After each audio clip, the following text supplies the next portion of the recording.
Pour réaliser cette main qui va prendre la forme de l'objet, il faut que vous choisissiez un objet assez volumineux pour que la main prenne bien cette forme.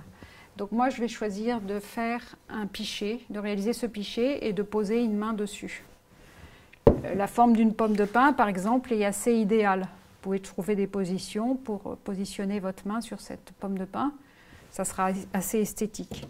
Par contre, je vous déconseille de choisir un téléphone parce que la forme est trop plate et la main ne va pas être intéressante et on ne va pas savoir comment la positionner. Je vous déconseille aussi de choisir la forme d'un couteau parce que réaliser une lame en terre, c'est impossible et la forme n'est pas très intéressante avec la main. Ou bien une tablette trop grande et trop plate. Tout ce qui est forme trop plate, en fait, c'est pas très intéressant. Ça fait des mains un peu... Ça va être difficile à positionner dans l'espace. Voici des sujets qui ont été réalisés par les élèves qui étaient en prépa l'année dernière. Et donc, certaines mains, elles ont choisi des manettes de jeu, d'autres des pistolets pour enfants. Il y en a une qui a choisi un pichet. Il y en a une autre qui a agrippé les mains sur un bambou. Vous pouvez choisir aussi de prendre un fruit, une pomme.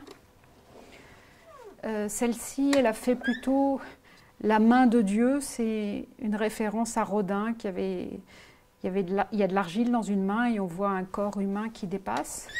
Là, vous avez la main qui tient un pichet. Il y a un élève qui s'est amusé à réaliser une main qui est posée sur la tête d'un animal. Là, c'est une main qui tient un objet, un jouet en plastique. La main qui tient un pichet, une main d'homme parce qu'elle est bien large. Une main tenant un fruit, une pomme, et une main tenant une pomme de pin. Donc chaque fois, quand on a réalisé ce projet, on a pensé au mouvement du poignet. Si vous faites une main toute plate comme ça n'a aucun intérêt. Il faut essayer de penser que vous allez faire quelque chose en volume. Et donc, vous allez prendre un pichet et vous allez poser votre main et qu'elle va être coupée, par exemple, à ce niveau. Voilà. Et là, vous êtes dans l'espace parce que le pot est un peu posé de travers. Et le poids du pot va être équilibré par le poids du poignet qui va être coupé à ce niveau. Alors, nous allons commencer la réalisation de cette main. J'ai décidé de faire la main qui tient ce pichet. J'ai commencé le pichet ici. J'ai réalisé une boule en papier que j'ai bien tassée et sur laquelle j'ai mis de la terre. Donc je vais finir tout de suite le pot devant vous. Alors pourquoi réaliser une main qui tient un objet? C'est beaucoup plus facile de réaliser une main qui va s'appuyer sur un objet, de faire une main dans le vide, parce que quand vous travaillez les volumes d'un côté et que vous la retournez, elle va s'écraser. Donc on va commencer par travailler les volumes intérieurs de la main et après ça on passera à la partie dorsale de la main. Ça nous permettra d'avoir des volumes pour la partie palmaire et puis la main posée, on travaillera la partie dorsale. Ça sera beaucoup plus facile et votre main restera en volume. Alors il faut bien vous dire que ce n'est pas parce qu'on ne voit pas l'intérieur de la main qu'il ne faut pas le faire en volume. Si vous faites une main plate, quand vous la poserez sur le pichet, le spectateur sentira que la main est plate derrière. Parce que tout ce volume de la masse ténare et de la masse hypoténare va manquer, ça sera une galette plate. Donc c'est pour ça qu'on travaille toujours, en règle générale, quand on travaille un volume, on pense même à la partie du volume qui va être cachée. Alors maintenant, mon pichet se tient à peu près, j'essaye de le rendre un peu symétrique. Voilà. Vous allez réaliser une main qui va avoir la taille de votre main. C'est tout l'intérêt de l'exercice, c'est que les mesures que vous allez faire vont être les mesures de votre main. Vous devez poser la main sur l'objet et rechercher la bonne position. Je vais poser ma main droite sur le pichet qui va prendre la forme de l'objet et je vais vous montrer la position que je vais choisir de faire pour réaliser ma main. Donc c'est ma main droite puisque je suis gauchère et l'objet va être posé comme ça et le poignet va être coupé ici. Voilà. Alors on va commencer tout de suite la paume de la main. Il faut réaliser une espèce de galette carrée avec une grosse épaisseur, au moins 2 doigts d'épaisseur partout. Et sur cette galette, j'ai commencé à indiquer le mouvement des métacarpes. Donc vous avez une espèce d'axe comme ceci qui correspond au métacarpe du majeur. L'axe principal, le plus haut, correspond au métacarpe du majeur qui est situé au milieu de la main. Donc on va s'intéresser d'abord à la paume de la main. Je vais vous rajouter ici la masse ténare, qui est la masse d'ici, et là la masse hypoténare. Donc il faut imaginer que c'est une masse, toujours vous remettez de la barbotine quand vous rajoutez des éléments. C'est important de mettre de la barbotine parce qu'en séchant les éléments vont se décoller et vous aurez une main en petits morceaux. Donc utilisez la barbotine au maximum. Là je vais rajouter l'équivalent de la masse ténare qui est assez importante puisque c'est un muscle qui nous sert pour ramener le pouce et c'est un muscle très important. Vous évaluez de profil, vous regardez de profil si le muscle correspond à la masse que vous installez sur votre main. Donc là je pense que c'est bon, j'ai à peu près la même masse, je suis sur un autre plan ce qui est parfait et donc le métacarpe du pouce, le condyle du pouce arrive ici et la colonne du pouce va être par là. Donc on est sur, là on a une belle masse pour la masse ténare et maintenant on va installer la masse hypoténare qui va être là. Alors la même chose, barbotine, on met de la barbotine, la même chose sur la masse ténare. Donc la masse ténare elle est moins volumineuse et elle descend plus bas. Vous voyez, elle descend plus bas par rapport à la masse ténare. Vous voyez la différence? Voilà, et on monte. Alors ici, c'est légèrement creusé, mais on reprendra ça plus tard. Donc là, j'ai réussi une paume de main qui est un peu plus grande que ma paume de main, donc je vais peut-être un peu réduire. Il faut toujours vérifier avec l'œil ce que vous êtes en train de faire, pour vous assurer que ça correspond bien aux normes.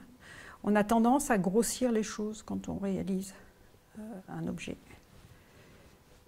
Donc voilà. Là, j'ai ma paume de main. Vous voyez, la même taille. Elle est encore un peu large. Hop. Voilà. J'ai les plans. Le plan du pouce, la paume de main, le métacarpe du majeur qui va dépasser ici, et on arrive au petit doigt qui est nettement plus en dessous. Ok. Ensuite, nous allons installer le poignet. Donc j'ai réalisé cette forme un peu trapézique. J'ai mis de la barbotine des deux côtés et je vais coller ces deux parties. Voilà. Là, vous avez réussi déjà la partie palmaire qui est plutôt en volume et on est sur la partie, donc voilà, il faut les faire tenir ensemble, donc vous lissez des deux côtés.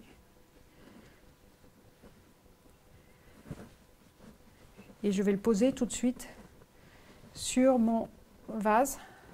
Donc je vais positionner ma main comme ça, donc le pouce est comme ça, mon index épouse la forme et mon majeur va être orienté comme ça. Donc je vous montre. Je positionne ma paume de main comme j'avais prévu pour qu'elle corresponde à mon idée. Donc maintenant c'est un moment important pour continuer à donner du volume à la main. Il faut vraiment penser aux deux plans de la main. Je vous ai expliqué dans le cours que les deux plans étaient déterminés par le tendon du majeur. Donc vous allez donner les deux plans. Prenez des couteaux. C'est bien de travailler aussi avec les couteaux parce que ça oblige à réaliser des formes moins molles. Donc avec le couteau, je réajuste ma forme. le poignet. Voilà. J'ai beaucoup rabaissé le plan du pouce. Pourquoi? Parce que quand la main tombe comme ça, le plan il est quasiment orthogonal. Donc il faut vraiment descendre le plan du pouce. Donc là, on est sur le tendon du majeur. Et on va commencer à installer la main. Je vais tourner ma sellette pour que vous voyez l'autre côté. Vous voyez de l'autre côté, il faut aussi travailler la paume. Alors, il y a un effet que je n'ai pas réussi à obtenir pour l'instant, il va falloir que je le retravaille.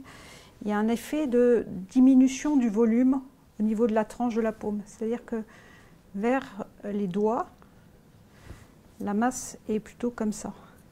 Ça serait plutôt cette épaisseur ici. Hops, hops, hops. Je continue à garder cet axe parce que les phalanges, les métacarpes arrivent comme ça. Donc il y a le métacarpe de l'index qui va être là. Non, pas du majeur qui va être là. Celui de l'index est par là. Là, je vous trace aussi les tendons et le petit doigt qui est là. D'accord? Et le pouce qui part comme ça. Alors là, on est juste. Voilà, peut-être qu'il faudra certainement que je rajoute de l'épaisseur au niveau de la base du poignet, mais ça, on verra plus tard. Maintenant, on va installer le majeur. Pourquoi installer le majeur? Parce que le majeur correspond à la hauteur de la paume de la main. Donc c'est très pratique. Je sais que mon majeur va aller jusque là. Voilà, j'ai mis mon index ici et mon majeur ici, donc je vous repositionne les choses. Donc mon majeur va descendre jusqu'à cet endroit de mon vase. Je marque cet endroit pour que ça corresponde. Je marque aussi cet endroit qui va correspondre à la hauteur de mon pouce. Voilà, là ça va être mon index, là ça va être l'arrivée de mon majeur, et l'arrivée de mon annulaire, et l'arrivée de mon petit doigt. C'est peut-être pas mal de marquer ces points, parce que du coup ça vous permettra d'évaluer la taille des doigts. Je réinstalle ma paume de main. Hops. Voilà. Donc là, ça devrait le faire.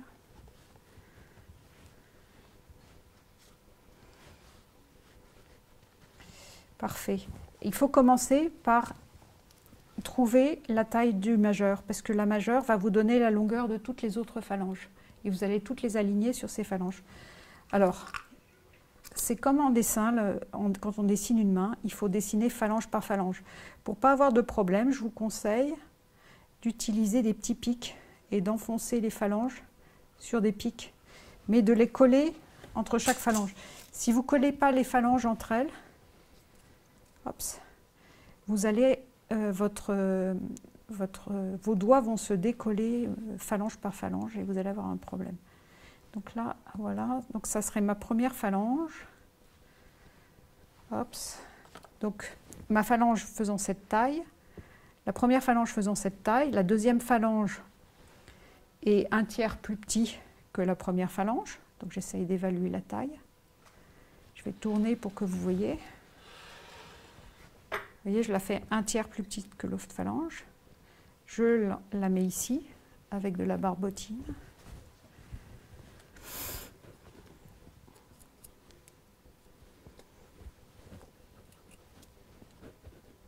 Deuxième phalange établie. Et après ça, on va installer la troisième phalange puisqu'il faut qu'elle arrive ici, qui est un tiers plus petite que la seconde phalange. Et qui est plus fine aussi parce que les doigts vont en s'affinant. Alors voilà, on est là. Donc, voilà, je vais laisser un peu sécher ma terre.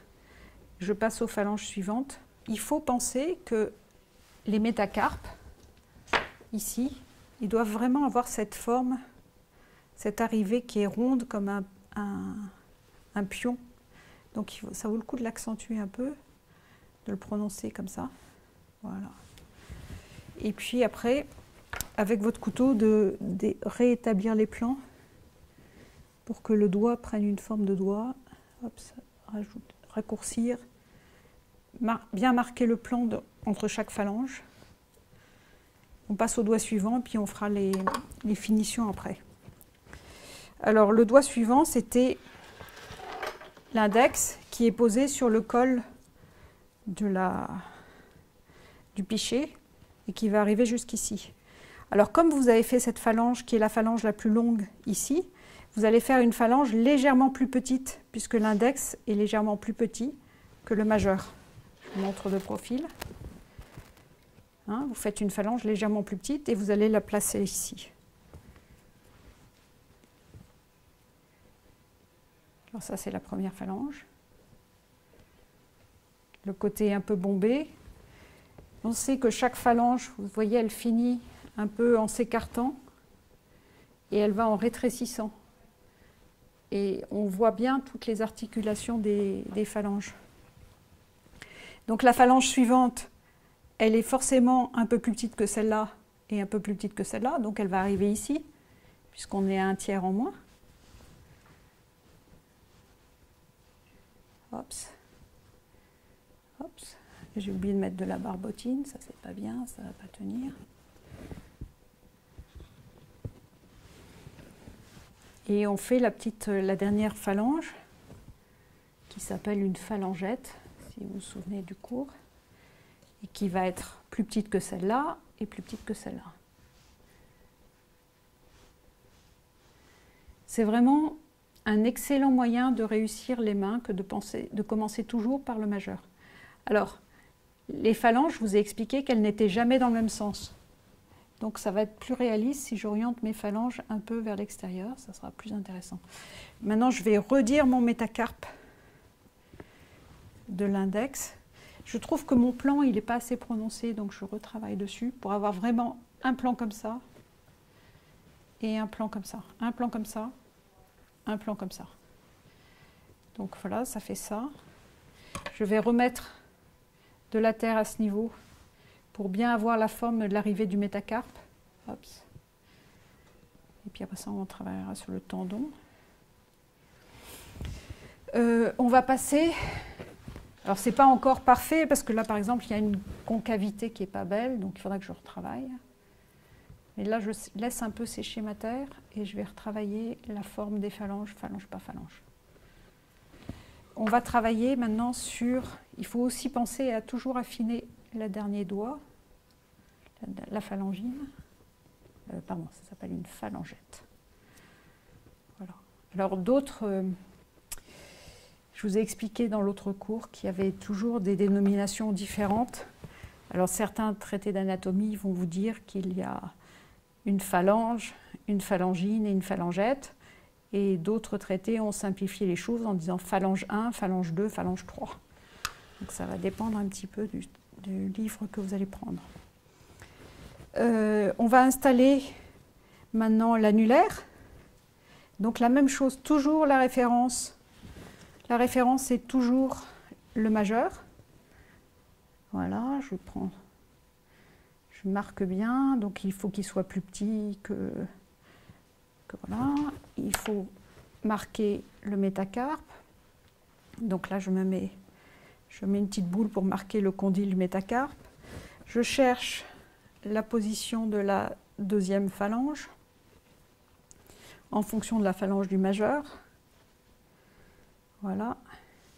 Et je vais chercher la phalangette ou la troisième phalange qui va être encore plus petite que le majeur pour former l'annulaire. Alors, tout le monde n'a pas les annulaires de la même taille. Il existe des personnes qui ont un annulaire aussi grand que le majeur. Ça, il faut que vous regardiez sur votre main. Et voilà. Alors maintenant, on va installer la dernière phalange, le dernier doigt, qui est le petit doigt. Donc la base du petit doigt est nettement plus basse par rapport aux autres doigts. Et le petit doigt, en règle générale, est 1/3 plus petit par rapport aux autres doigts. Donc c'est ce qu'on va réaliser. Comme sa phalange, comme son métacarpe, démarre très bas. Alors non seulement le métacarpe est plus court, mais en plus la phalange est plus courte. Et donc ça donne un doigt qui est 1/3 plus court par rapport au majeur. Donc on le fait partir. c'est très joli d'installer le petit doigt le plus éloigné possible par rapport à la main, puisqu'on montre comme ça son écartement. C'est un doigt qui a beaucoup d'amplitude, qui peut s'écarter beaucoup par rapport aux autres doigts de la paume de la main. Et du coup, ça donne un mouvement plus sympa, plus intéressant. Donc je vais carrément le déplacer. Donc la deuxième phalange, elle est là, et la troisième phalange arrive là. Voilà.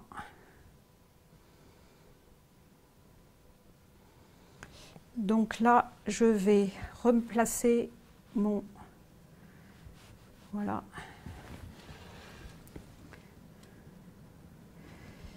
Voilà, maintenant je vais essayer de placer les tendons de la main, et puis après ça on placera la colonne du pouce. Alors il y a quelque chose de très joli sur le dessus de la main, c'est de marquer l'ovoïde carpien, ce qu'on appelle l'ovoïde carpien. Vous savez, toutes les carpes font une espèce d'ovale, donc on va le marquer, ce volume, quitte à l'accentuer un petit peu, c'est assez joli.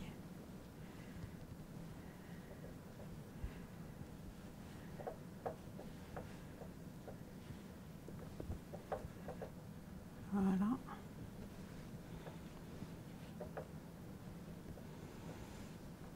Il faut aussi commencer à installer les os du poignet. Alors j'ai fait un poignet qui est trop maigre, donc je vais rajouter de la... Je vais m'avancer d'abord, je me suis mis un petit peu au bout de ma planche. Voilà, je vais m'avancer un peu.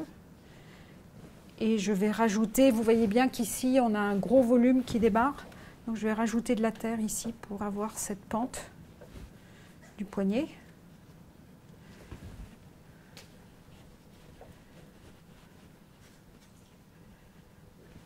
C'est bien aussi de marquer les volumes des os qui sont dans le poignet. Donc on a le cubitus qui est marqué ici, et ici l'arrivée du radius. Et il faut que le cubitus soit plus haut, parce qu'on a plus d'amplitude par là et moins d'amplitude par là. Donc il faut vraiment marquer le cubitus qui arrive plus haut et le radius plus bas ici. Voilà. Donc marquez les os. On continue sur ce plan. Utilisez votre couteau aussi pour marquer les plans, c'est pas mal.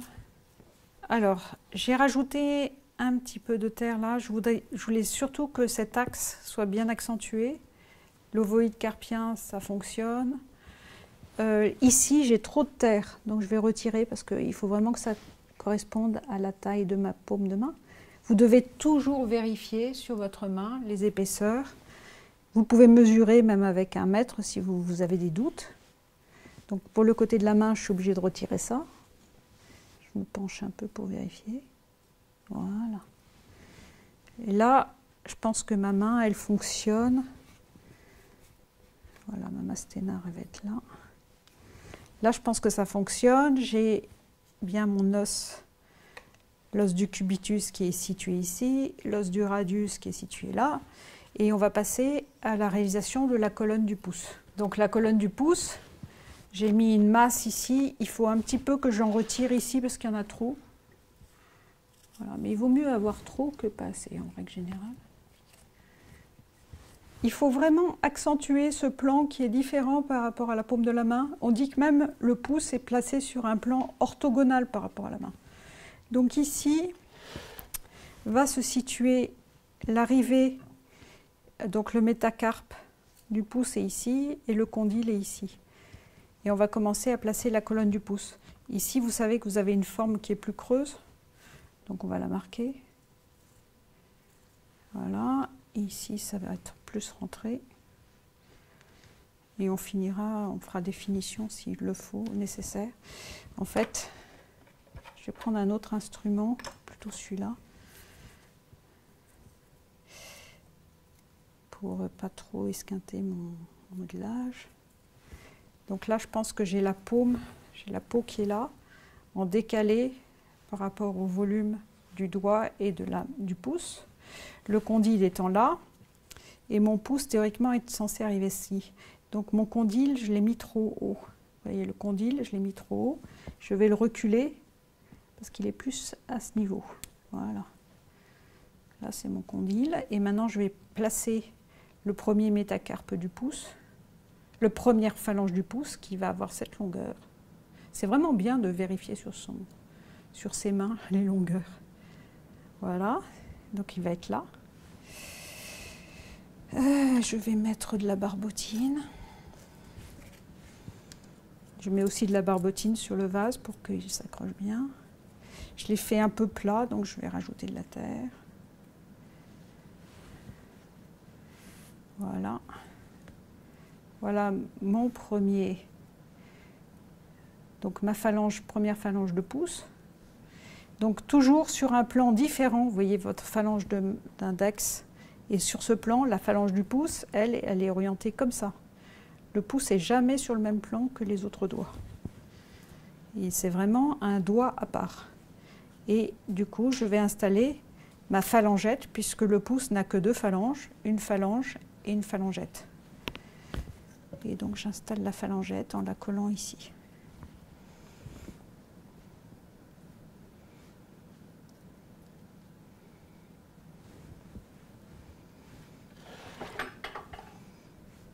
Bon, là, je suis assez contente du résultat. Peut-être qu'ici, j'en ai pas mis assez. Je vais en rajouter un peu.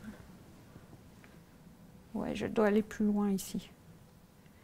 Vous voyez, il faut vraiment vérifier sur votre main.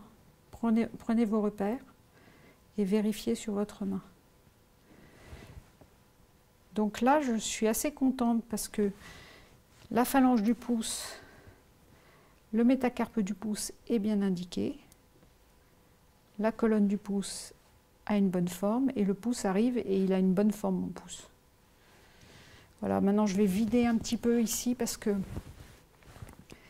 là j'ai rempli trop de terre et ça va se voir. Donc je vais refaire un petit espace ici.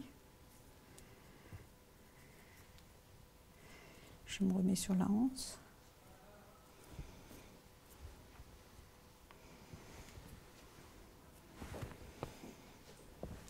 Et je vais faire les finitions pour que cette main ressemble à une main.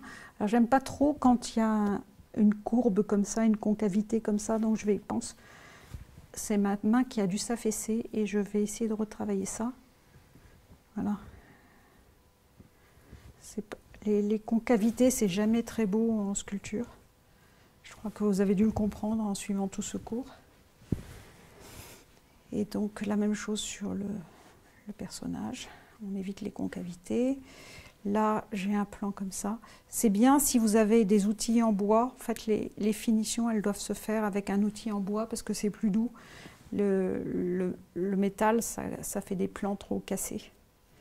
Et maintenant, on va essayer de trouver l'axe de chaque phalange et de définir l'axe de la phalange. Alors, les ongles, vous allez utiliser une forme un peu courbe. Alors vous pouvez utiliser aussi un bâton de glace, un bâtonnet de glace, ça peut faire aussi cette forme. Et vous allez appuyer légèrement et de façon bombée pour décrire le pouce, l'ongle du pouce. Voilà, ça suffit, on n'a pas besoin d'en dire plus, ça suffit largement. Essayez de marquer, maintenant on va essayer de marquer et de bien déterminer chaque phalange. Et on aura quasiment fini notre main. Là, j'avais mis trop de terre, donc je suis en train d'en retirer. Parce qu'il n'y a pas tout ce... Enfin, c'est plus intéressant d'avoir un vide ici. Alors, je vais essayer de raconter le côté un peu courbé. Je vous ai expliqué que les os étaient convexes à l'extérieur de la main. Et qu'ici, il y avait un bourrelet pour protéger les terminaisons nerveuses. Donc, il faut que ce côté un peu bombé ressorte de côté. On va essayer de trouver ça. Donc je rajoute un peu de terre. Voilà. Et là, j'ai pas assez de terre aussi sur ce côté, donc je vais rajouter.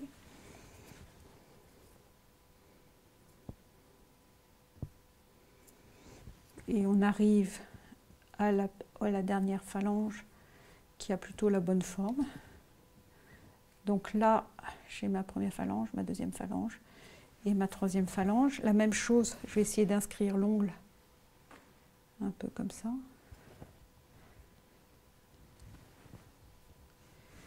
J'ai mon métacarpe qui est bon. Je vais aussi inscrire tout de suite le tendon de l'index qui lui part très très courbé. Voilà. Le tendon de l'index, il part comme ça. Il aura ce dessin. Et les autres tendons sont beaucoup plus droits. Ils partiront comme ça, comme ça, comme ça. Donc celui-ci, il est un peu plus écarté. C'est pour ça que l'index a plus d'amplitude par rapport aux autres doigts. Là, le tendon, il est inscrit. Le métacarpe, on est sur le côté. Peut-être. Voilà. Ça sera peut-être des finitions que je ferai un peu plus tard. On passe au majeur. Donc, je ne suis pas très contente de cette forme qui s'est un peu raplatie. Je vais la retendre en mettant mon tendon bien plus droit. Hop. J'évite vraiment, chaque fois que je fais un modelage, d'avoir des formes qui sont concaves. J'évite vraiment les formes concaves. Je mets toujours mon couteau, je rétablis les formes pour avoir le plus possible de formes convexes et droites. Alors là, je vais reprendre le dessus de la phalange. Vous voyez, ma phalange s'est un peu aplatie. Là, c'est une forme concave, donc je vais combler pour avoir le dessus d'une phalange correcte. Voilà. Oups. Je marque ce plan, je marque l'autre plan de la phalange et on arrive à la dernière phalange et j'essaye de l'inscrire correctement.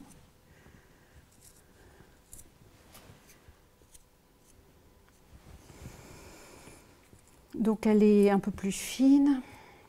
Il faut que j'ai le petit bourrelet qui est sous. Là j'ai laissé un espace qui n'est pas juste, donc j'essaye de combler. Enfin je le ferai plus tard.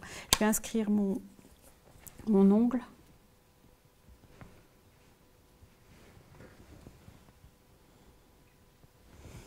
Et je passe au doigt suivant. Vous voyez là de profil, j'en ai mis trop. Donc je dois retirer un petit peu ici. Je dois retirer un petit peu ici et voilà ici. Donc, je vais faire comme ça, comme ça, comme ça. Voilà. Je passe. Alors il ne faut pas négliger le côté palmaire des mains, c'est-à-dire qu'ici on a ce qui s'appelle une palme. Certains anthropologues pensent que c'est un reste de notre vie aquatique. Je vous laisse juger. Et donc il faut creuser un peu cette partie pour garder ce côté palmaire dans la main. Et on va remettre le condyle du métacarpe de l'annulaire en place. On met au point son tendon. On dessine son tendon. Voilà, le tendon est placé. Et je réévalue les angles des phalanges.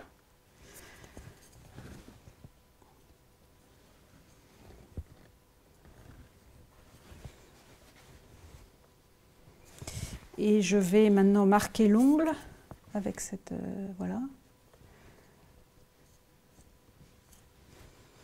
Et là, le petit doigt, je suis assez contente de mon petit doigt parce qu'il a vraiment des orientations de phalanges un peu différentes et je trouve que ça anime la main de façon assez amusante.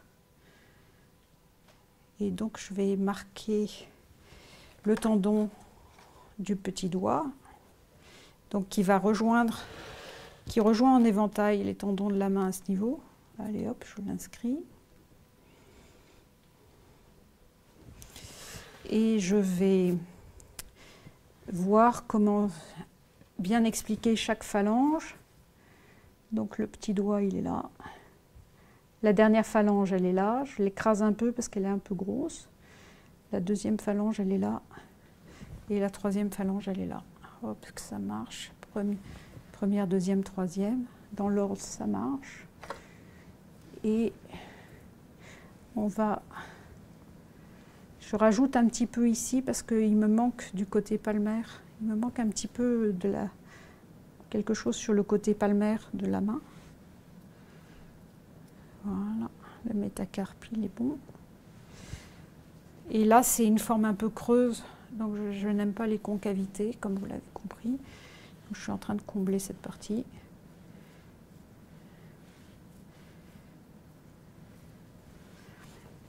Vraiment vérifiez avec votre couteau chaque fois que vous faites quelque chose. Demandez-vous si vous êtes en train de faire une concavité ou pas, et puis vous rectifiez.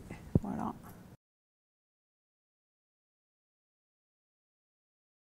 Donc nous allons traiter maintenant la main en tant qu'expression.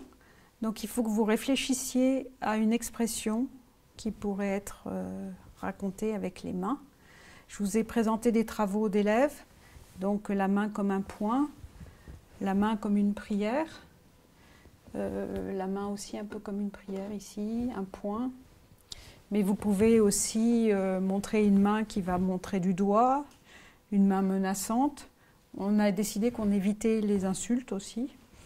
Et ce qui est bien aussi, c'est d'associer la main. Si vous faites votre main taille réelle, comme vous allez faire un buste taille réelle, c'est assez élégant d'associer la main avec le visage que vous allez créer. Donc vous pouvez aussi penser à une main qui va s'appuyer sur un visage, où cette élève, elle avait prévu que les mains soient posées comme ça sous son menton, sous le menton. Alors vous voyez, cette sculpture, elle est entièrement cassée parce que l'élève n'a pas utilisé de barbotine pour coller chaque phalange. Donc la sculpture n'a pas tenu. Il faut vraiment être très très vigilant quant à la technique si vous voulez que votre main tienne et résiste au séchage.